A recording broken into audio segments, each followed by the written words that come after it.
Welcome to another good e-reader video review. This is Marcus. And this is Peter. And today we're going to take a look at the new iRiver Story HD. It's the first e-reader to tap into the Google ebook ecosystem. And spec-wise, it's a 6-inch screen.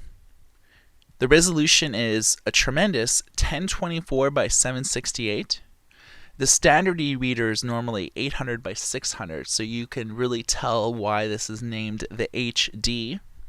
You connect up to the internet via Wi-Fi, although from our experience that it does not read long Wi-Fi passwords, so you might want to bear that in mind. It has an 800 megahertz CPU processor, along with 2 gigs of onboard storage, but you can increase this via the SD card that comes with it. Firmware updates are pushed via Wi-Fi, so it is easy to update it. Let's just get right into it, and we'll give you the rest of the details as we arrive. So looking at the device, it's very simple. Very simple. We have a mini USB port. We have a standard SD, and nothing else. One power slider. That's about it. There's no audio, there's no internal audio, there's no external audio. That's pretty much it for the outside of the device. You have a really nice keyboard. I find that it's very, very nicely laid out. You have both this up and down slider button to navigate up and down, left and right as well. Enter button's a click away, same with back. So I think it's pretty neatly laid out. You also have up, down, left, right here. If you're used to, say, where the Kindle's control panel is, so you're holding it like this, you get full access here, enter, back, space button, all that kind of stuff. So I think the look of it, it's got a nice gold and matte white theme to it. You can tell by the back it's kind of beige gold, as well as the underside of each of the buttons, you kind of see gold through it. So I really like the look of the device. Aesthetically, it's designed really well. I do dig the clean white polish. The screen is big enough and vibrant enough to read your ebooks. Speaking of ebooks, let's fire one up and give you a sense of what the ebook experience is like with this. So you'd have to press enter. You can see that it is taking a while and to download. When you buy your iRiver Story HD, it does come with 4 books, and they're not loaded on your device, but more or less they're indications that these books are yours, but you do have to download them first, and then they load. So this is the e-ink based experience. Let's maybe zoom in a little bit on this to get the full screen on this.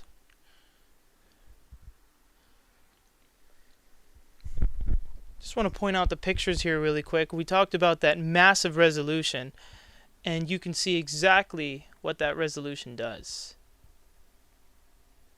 Very nice. Look at that. It's clear. No matter how close you get to that, you'll never see a pixel or a blurry edge. It's very nice. So obviously one of the highest resoluting screens we have seen on a e-ink e-reader. Apparently this doesn't read pictures. It's not a standalone type of picture reading. There's no picture apps, but it does say that it reads comic book formats. So you could read them in JPEG, BMP, PNG, GIF, ZIP, or CBZ or CBZ, but it does not read CBR. Speaking of ebooks, it does read a number of formats, including PDF, EPUB, text, doc, FB2, and so on. You can also use it with Adobe Digital Editions, and that reads PDF and EPUB that are encrypted. Alright, so there's many ways you can change the pages here. You can put the slider bar downwards to go forward. You can press the right side of this to go forward, or you can press the forward button here to go forward. So there's many different ways to go navigate through your book, and the page turns are actually very fast. They're as fast as the leading Amazon Kindle, the Nook Simple Touch. There's nothing wrong with the page turning. It's not going to take you out of the book when you are flipping from page to page. Speaking of those competing e-readers, this e-reader does not have a lot of options in order to tailor your ebook experience to be your own. You do have the options menu, which lets you adjust the text size. So let's just take a look at that quickly. Okay, so you notice that you can increase the text size, but you can't change the font, you can't change the line spacing, you can't change the margins, or anything like that. So unlike the Kobo Touch or the Barnes & Noble Simple Touch Reader, it doesn't really give you a lot of options in order to really tailor your ebook experience the way that you like. Changing fonts or changing the font size is nice and all, but I would have liked to see a little bit more out of this e-reader, seeing as though that it is not officially Google branded, but when you do buy the e-reader, you do notice that there are big Google stickers all over it. So something else you can do here is that you'll notice it has a double A button, and this is kind of a shortcut to get to the font change. So if you press the double A button, you get the fonts, and that's pretty much it, as Marcus had just said there. Also, there is an orientation button. So if you press this orientation button, this is actually kind of neat. You scroll right down to the orientation you would want. It gives you a little preview thumbnail of what is going to happen. So you press OK on that, and there you go. It has switched. Now there's no accelerometer or gyroscope or anything to do it automatically, but the button is pretty useful if you do want to display more text laterally. So I found that as a pretty nice feature. And that's similar to almost the way that Amazon Kindle does its orientation, where it's software driven and not hardware driven. Okay, so you can see the page turns are pretty quickly. The e-ink display does very well, so I'm happy with the page turn rate. I'm also happy, that you can adjust the fonts. There's also a dictionary function on this. Although you can't highlight, you can't take annotations, you can't take notes, but you can enter words simply on here. So you can't really highlight words like competing e-readers, but you can just type in a word and, there you go. So it's simple, it is effective, but it does require you to type in the word as opposed to highlighting it or really making it simple on yourself. So now that we've checked out the ebook reading experience, let's check out the main home here and go into the Google eBook store.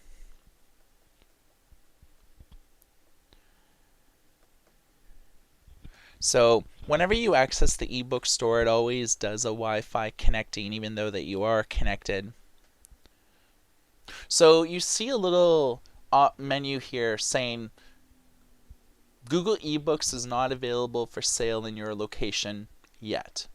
So what we have determined is you can only buy Google eBooks, and these are the best sellers. There's roughly about 100,000 of them. You cannot buy ebooks outside of the US. So if you live in Canada, Europe, the UK, Australia, New Zealand, or anywhere else outside of the US, which is a fair amount of countries, you can't buy books. The only thing that you can do is download free books. A good thing that there is over 1 million of them in the Google system, so we can certainly type for a specific book, genre, author, and so on. To be fair, these are only available at Target, which is only in the States, and soon to be in Canada within the next 2 years. But yes, so Marcus is correct when he says that it would probably be that you would have to be located within the US to have access to this, whereas if you're outside, you will probably get this message. So if we type in a phrase there and press enter, you will see that it goes to a list of books here. So if we choose, just for example, David Suzuki and press enter, you will notice that, let it load here, there is the book with a brief description, and you can indeed go to the full description to read the full description. Now, you cannot download it on the device. What it says here instead is you can also buy this book for your device from a computer at books.google.com/ebooks. Now, what this doesn't make sense is these are free books, so you're not in essence buying them. But so what you have to do if you wanted to download any of these books, or if you wanted to buy a book, is you would have to visit books.google.com/ebooks with the Google account that you log in. So we kind of maybe didn't show you this at the beginning, but when you're actually on your home screen and press options, and this is occurring when you do the first time boot up as well, you can actually log into Google eBooks. So you definitely want to have a Gmail type account. So most people have it already. We experimented with saying we live in the US and configured our account to be US based, although I guess it was determining our exact Wi-Fi address, or somehow Google knew that we were in Canada as opposed to the US. So we tried to circumvent this process, but we were really unable to do so. So what we want to show you now is we've showed you basically the overall experience. We want to give you a little bit of a tip now. And this is something that a lot of blogs that were reporting on this actually got it wrong. We're actually going to show you a way that you can access a secret web browser within the Google eBook store. If you click on the top here, you'll notice that this little bracket is where you are currently, your cursor lies. So if you press OK on the Google eBook store, you will connect. And what we found a lot of blogs said was go to the first help link on the home to access the hidden browser. When we went there,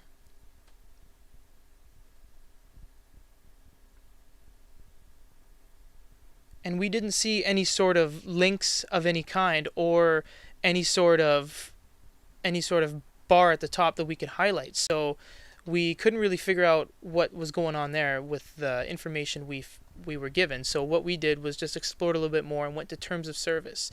And you'll see the first thing that's there is http://www.google.com. So we're going to go ahead and press on that. That's pretty similar to you clicking a link on your computer. So you'll see your cursor starts off at the bottom. You just want to navigate up till you hit Google, much like you clicking the Google logo on the internet, and you will be sent to Google.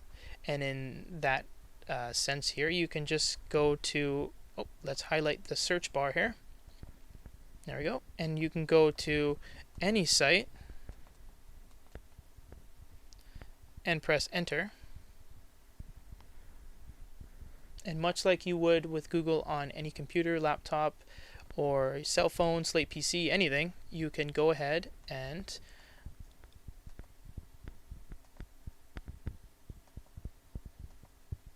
we're trapped here. To be fair, this web browser is experimental. It was not really meant to be a part of the official launch. So, of course, there are bugs and things like that. There really isn't any type of features or anything like that. You can't really save bookmarks or, really do anything like you would a standard web browser. It's certainly less advanced than the secret Barnes & Noble Nook Simple Touch Reader web browser that's also accessible through, some wheelings and dealings behind the scenes. But you can see that, the web browser's there. It loads, and once you're there, you can simply browse the internet. It doesn't have anything like Flash or any type of advanced features, but you could simply visit, various websites and things like that. So static websites like our own you can visit, as well as you can check out our blog at goodereader.com/blog. So, Peter, what are your feelings about the iRiver Story HD? I really like the look of it. That really sells me on it because it's very nice. It's matte white. It has nice gold colors everywhere. It's very themed to be very. It looks, very bookish kind of thing with the browns and whites and stuff. But well, you know what? It does what you want it to do. It reads books. It turns pages quickly. I would really like to see more text options.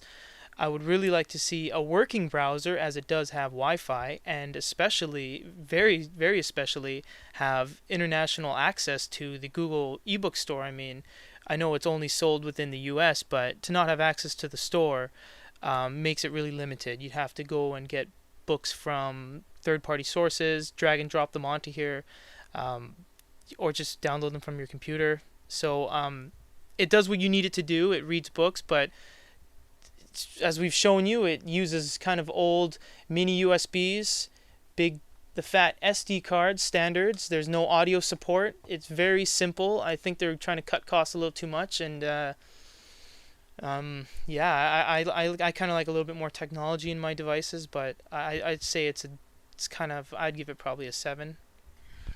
I Okay, know that Marcus is going to be a little harsher here, so. let's hear my thoughts about the iRiver Story HD. First of all, the pros, it has superior resolution. The pictures really did look good.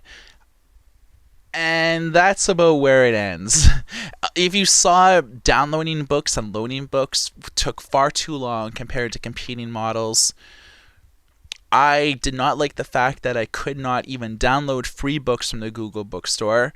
Considering this is a Google branded device, it certainly does the most poorest job in finding books. I mean, it doesn't give you any type of prompts here on genres. When you actually search for a book and you click on categories, it brings you to a blank page, which means that you can't even search for book genres such as, paranormal, romance, thrillers, anything like that. Certainly, you can find books easy enough if you know a particular author or a particular genre that you're looking for and you type that into the search bar, but you can't download anything to your device. And for me, that's a deal breaker.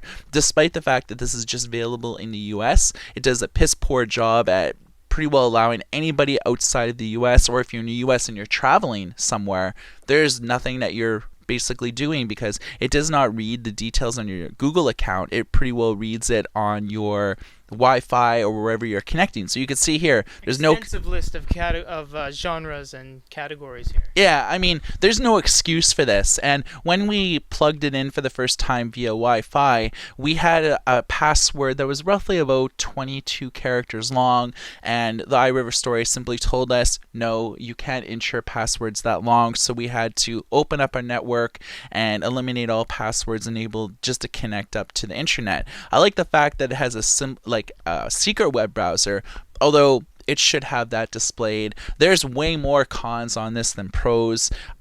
The last bit of pros is that it does read a lot of ebook formats, which is positive. I could only recommend this device to people that are living in the US. If you live outside the US, this is a device that you would simply want to download or buy books from other stores and load them onto your device via Calibre, Adobe Digital Editions, or other software. We will film future tutorials teaching you how to do this.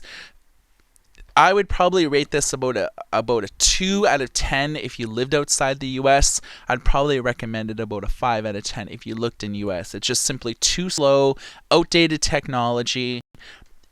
For as much as it costs, you would be better luck getting a Kindle or a Kobo Touch or even a Barnes & Noble Simple Touch. I was gonna say exact same thing. There's so many other brands you can spend your money on, especially if you live outside the US.